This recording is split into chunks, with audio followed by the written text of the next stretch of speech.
एक गांव में राजू नाम का व्यक्ति अपने बूढ़े माता पिता, पत्नी और 2 बच्चों के साथ रहा करता था। राजू के पिता का गांव में एक खेत था जिसमें वो खेती बाड़ी करते थे और उसी से उनके घर का पालन पोषण हो पाता था। इस समय तक राजू कोई भी काम धंधा नहीं किया करता था। वो बहुत ही आलसी था। उसे खेती बाड़ी करना बिल्कुल भी पसंद नहीं था। उसके पिता अक्सर ही कहते थे कि मेरे साथ चलकर खेती बाड़ी सीख ले, लेकिन वो अक्सर ही उनकी बातों को टाल दिया करता था। आखिर ये राजू अपना कर्तव्य कब समझेगा? हम लोग बहुत बूढ़े हो चुके हैं, खेत में काम करना अब मुझसे नहीं होता। लेकिन ये लड़का है कि समझने का नाम ही नहीं लेता। कल के दिन इसके अपने बच्चे बड़े होंगे तब ये कैसे करेगा? आखिर हम कब तक इसके साथ रहेंगे? हमारी भी उम्र हो गई है। एक ना एक दिन हमें भी इस दुनिया को छोड़कर जाना ही होगा। आप सही कह रहे हैं, अब हमारी उम्र हो चुकी है, लेकिन राजू अभी भी बच्चों की तरह बर्ताव कर रहा है। उसे समझाना होगा। मुझे इसे किसी न किसी तरह से समझाना ही होगा। खेती बाड़ी तो इसको करनी ही होगी। मोहन राजू के पास जाकर उससे बात करने का प्रयास करते हैं। बेटा, अब तुम्हें खेती बाड़ी करनी होगी। मुझसे अब खेत में काम नहीं होता। आखिर मैं कब तक खेत में काम करूंगा? अब तुम्हें खेती बाड़ी करनी ही पड़ेगी। ये खेत तुम्हारा ही है और तुम्हें ही संभालना होगा। पिताजी, मैं एक बात साफ साफ कह देता हूँ, मुझे खेती बाड़ी नहीं करनी। तो फिर अगर बेटा तुम खेती बाड़ी नहीं करोगे तो क्या करोगे? आखिर तुम्हारा भी कोई अपना काम होना चाहिए। वो सब मुझे नहीं पता पिताजी, लेकिन मुझे खेती बाड़ी नहीं करनी। और अभी आप है ना, आप ही देख लीजिए। जब मेरा समय आएगा तो मैं देख लूंगा। पिता नाराज होकर चुपचाप वहाँ से चले जाते हैं और अपनी पत्नी से बात करते हैं। देख रही हो ना, तुम्हारा बेटा मेरी कोई भी बात नहीं सुनता। आखिर मैं उसके भले के लिए ही तो कह रहा हूँ। अब मुझे कोई ना कोई ठोस कदम उठाना ही पड़ेगा।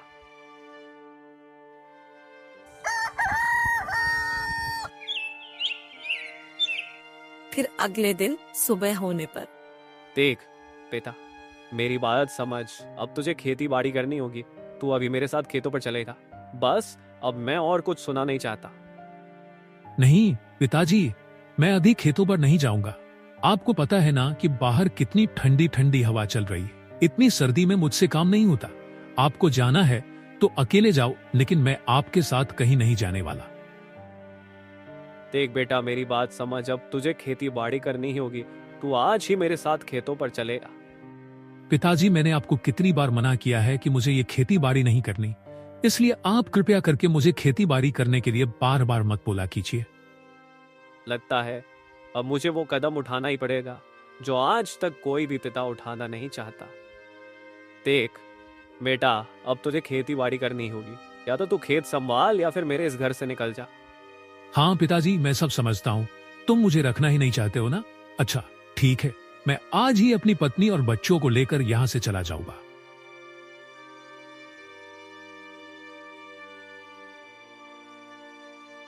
पायल, अपना सामान बांध लो।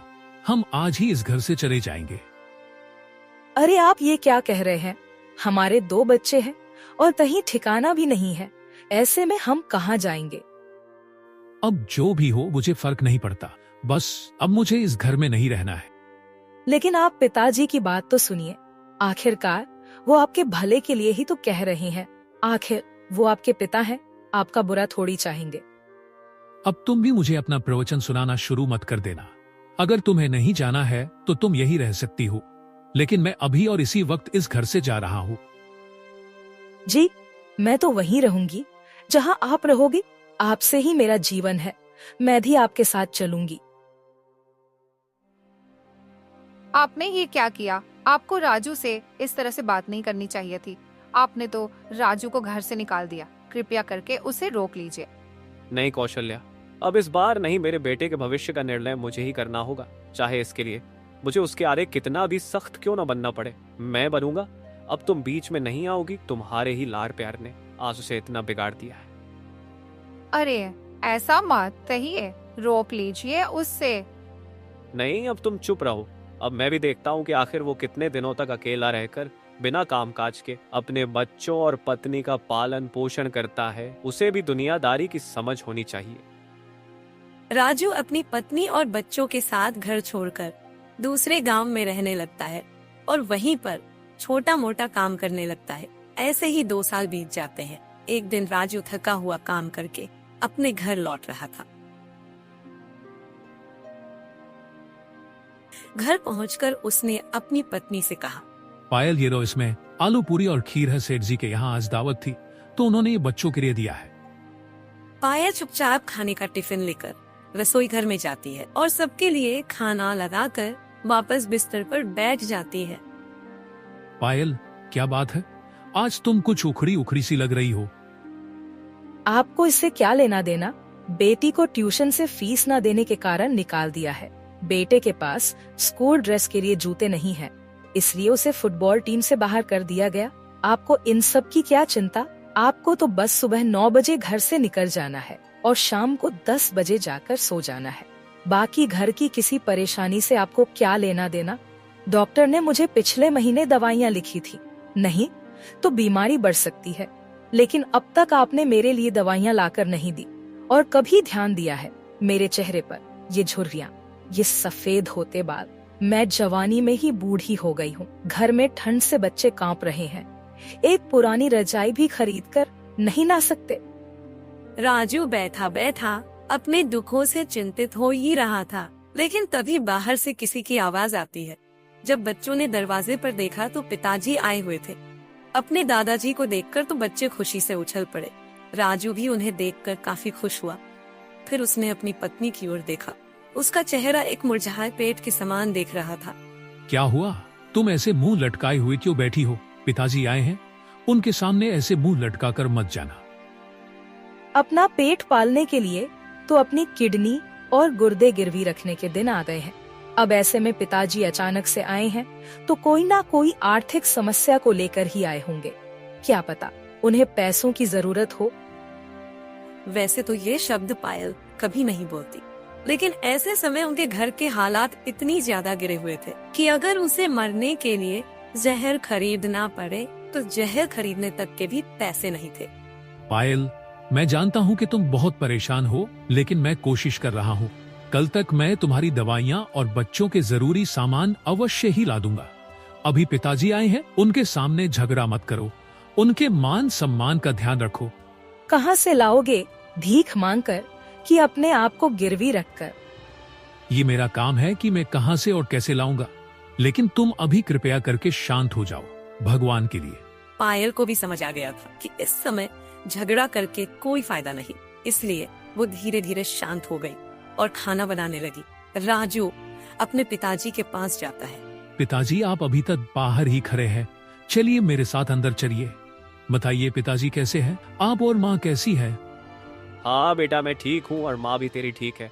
तुझे बहुत याद कर रही थी, उसका बड़ा मन कर रहा था तुझसे मिलने का, लेकिन अब वो बूढ़ी हो चुकी है तो यहाँ तक नहीं आ सकती। तुम बताओ बेटा, कैसे हो? सब ठीक तो है ना? हाँ पिताजी, अब आप आ गए हैं ना तो अब सब ठीक हो जाएगा। सब ठीक तो है ना? तुम बहुत परेशान दिख रहे हो बेटा, आखिर क्या बात है, मुझे बताओ। नहीं पिताजी, कोई बात नहीं है, मैं ठीक हूँ और घर में भी सब ठीक ठाक है। और बहू कहाँ है? बहू से भी तो मिलाओ। बस पायल अभी आ ही रही है, वो आपके लिए खाना बनाने के लिए गई है। राजू को कहीं न कहीं इस बात की चिंता हो रही थी कि कहीं पिताजी उससे पैसे ना मांगे, क्योंकि अभी तो उसके पास एक फूटी कौड़ी भी नहीं थी, तो वो ऐसे में अपने पिताजी की कैसे सहायता करेगा।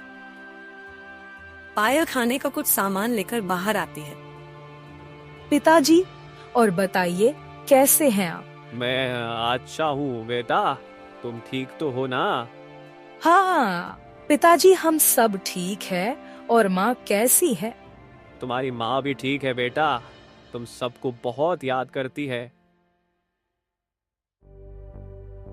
बेटा पास आओ, यहाँ बैठो। अपने पिताजी के पास इतने साल हो गए थे, तुम्हें देखने के लिए आंखें तरस गई थी। पिताजी के इतना कहते ही राजू काफी ज्यादा भावुक हो जाता है, क्योंकि आज बाप बेटों का मिलन काफी सालों बाद हुआ था। पायल भी काफी भावुक थी।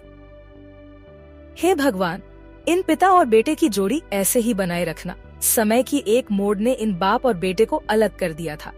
अब समय के इस मोड़ में कुछ ऐसा कर देना कि ये दोनों हमेशा साथ रहें।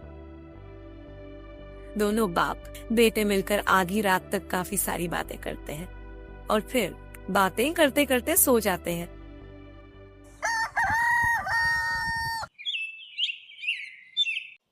अच्छा बेटा, ठीक है, अब मेरे जाने का समय हो गया है, मुझे चलना चाहिए। नहीं पिताजी, आप अभी तो आए हैं और अभी जाने की बात कर रहे हैं। नहीं पिताजी, अभी आप कहीं पर भी नहीं जाएंगे, आप हमारे साथ ही रहेंगे। नहीं बेटा, मुझे तो जाना ही होगा, क्योंकि तुम्हारी माँ घर पर अकेली है। भला मैं उसे अकेले कैसे छोड़ सकता हूँ? अभी से बुढ़ाते में हम दोनों ही एक दूसरे का सहारा है। लेकिन जाने से पहले मुझे तुमसे कुछ जरूरी बात करनी थी। मोहन ने इतना कहा ही था, लेकिन राजू का दिल जोरों से धड़कने लगा। उसे लगा कि पिताजी पैसे मांगने ही वाले हैं। छी पिताजी, कहिए क्या बात है? ये कुछ पैसे हैं, इनको हमने तुम्हारे लिए ही जोड़ कर रखे थे। सोचा जब तुम आओगे तब हम तुम्हें इन पैसों को दे देंगे, लेकिन तुम्हारा इंतजार देखते देखते 2 साल बीत गए। फिर ऐसा लगा कि पता नहीं तुमसे कभी मिल पाऊंगा या फिर नहीं, इसलिए मैं ही चला आया। ये सुनकर बेटा हैरान रह गया। उसने कुछ बोलने की कोशिश की, लेकिन उसकी आंखें भर आई। तभी पिताजी ने बहू की ओर देखा और बोले, बहू, तुम भी अपना ध्यान रखो, बड़ी कमजोर लग रही हो। दवाइयाँ और फल समय पर ले लिया करो। बच्चों का भी ध्यान रखो, उनका भी स्वस्थ रहना जरूरी है। पायल, जो अब तक चुपचाप खड़ी थी, वो भी अपने आंसू छुपाते हुए सिर झुका लिया और पिताजी की बातों से उसका दिल भर आया। राजू भी आंखों में आंसू लिए अपने पिता की ओर देखा ही रहा था, लेकिन तभी उसके पिताजी एक साधु के रूप में बदल जाते हैं। मैं तुम्हारा पिता नहीं हूँ, मैं एक साधु हूँ। तुम्हारे पिता रोज मेरे पास आते थे और अपना दुख बताते थे। उन्हें तुम्हारी बहुत चिंता होती थी। उन्होंने मुझे तुम्हारे बारे में सब कुछ बताया था। ये पैसे तुम्हारे पिताजी ने ही तुम्हारे लिए संभाल कर रखे थे कि कभी उनका बेटा आएगा तो मैं उसे इन पैसों को दे दूंगा। लेकिन 2 साल हो गए, तुमने तो अपने पिताजी की ओर पलट कर देखा तक नहीं, उनका हाल जाने की कोशिश तक नहीं की। मैं क्या करूं साधु जी, वो मुझे अपना बेटा मानते ही नहीं है। उन्होंने ही मुझे अपने घर से निकाला था। उन्होंने तुम्हें घर से नहीं निकाला था। ये सब जो भी हुआ है वो सिर्फ तुम्हारी काम चोरी करने की वजह से हुआ है। ये पैसे अपने पास संभाल कर रखो, और अगर थोड़ी भी दया बची है तो एक बार जाकर अपने पिताजी से मिल लेना, नहीं तो शायद तुम फिर कभी उनसे मिल भी नहीं पाओगे। क्या हुआ साधु जी, मेरे पिताजी ठीक तो है ना? आप ऐसा क्यों कह रहे हो? मुझे नहीं लगता कि अब तुम्हारे पिताजी ज्यादा दिन तक जीवित रह सकते हैं। उनकी हालत बहुत खराब हो चुकी है। शायद वो कुछ ही दिनों के मेहमान हैं। उनके इस आखिरी समय में वो सिर्फ तुम्हें ही याद कर रहे थे। ये पैसे वो तुम्हें स्वयं ही देने आना चाहते थे, लेकिन अब उनकी ऐसी हालत नहीं बची है कि वो चलकर यहाँ आ सके। इसलिए मेरे द्वारा उन्होंने तुम्हें ये भेंट दी है। अच्छा ठीक है, अब मैं चलता हूँ। आशा है कि अब तुम्हारी बुद्धि खुल गई होगी। राम राम बेटा, अब मैं चलता हूँ।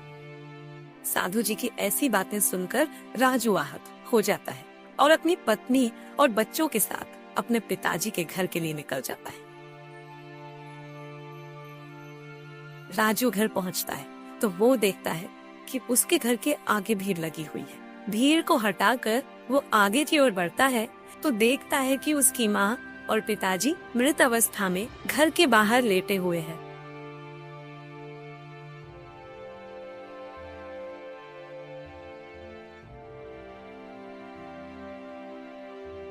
तू कहाँ था बेटा? तेरे पिताजी तेरी राह देखते देखते दुनिया छोड़ गए और तेरी माँ ये सदमा सहन नहीं कर सकी। उनकी भी मृत्यु हो गई। तूने बहुत देर कर दी राजू, तूने बहुत देर कर दी। ये सुनकर राजू फूट फूट कर रोने लगता है। उसे अपनी करनी पर बहुत पछतावा होता है। उसकी आंखों से आंसू बह रहे होते हैं, लेकिन अब उसके इन आंसुओं को पहुंचने के लिए उसके पिताजी अब इस दुनिया में नहीं है और नहीं उसका दुख सुनने के लिए उसकी माँ है। तभी अंदर से एक व्यक्ति राजू को एक चिट्ठी देता है। ये लो राजू, ये तुम्हारे पिताजी की आखिरी चिट्ठी है। उन्होंने कहा था कि अगर मेरा बेटा आए तो उसे ये चिट्ठी दे देना। राजू चिट्ठी को खोलकर पढ़ता है। बेटा, हो सकता है कि जब तुम्हें चिट्ठी मिले तो शायद मैं इस दुनिया में ना रहूं, लेकिन मैं अपना सारा प्यार इस चिट्ठी में लिख रहा हूं। बेटा, हम तुमसे बहुत प्यार करते हैं। हम बस इतना ही चाहते थे कि तुम इस दुनिया और अपने कर्तव्य को समझो। कल को अगर हम इस दुनिया में ना रहे तो तुम्हें किसी तरह का दुख ना हो। तुम अपने परिवार और बच्चों को संभालने में सक्षम हो, हम यही चाहते थे। परंतु शायद हमारे भाग्य में इतना ही लिखा था। बेटा, आशा करता हूँ कि अब तुम्हें हमारी बात समझ में आ गई होगी। ये घर, खेती बाड़ी और बाकी जमीन सब कुछ तुम्हारे लिए छोड़ कर जा रहा हूं। तुम इन सब का ध्यान रखना और अपने वंश को आगे बढ़ाना।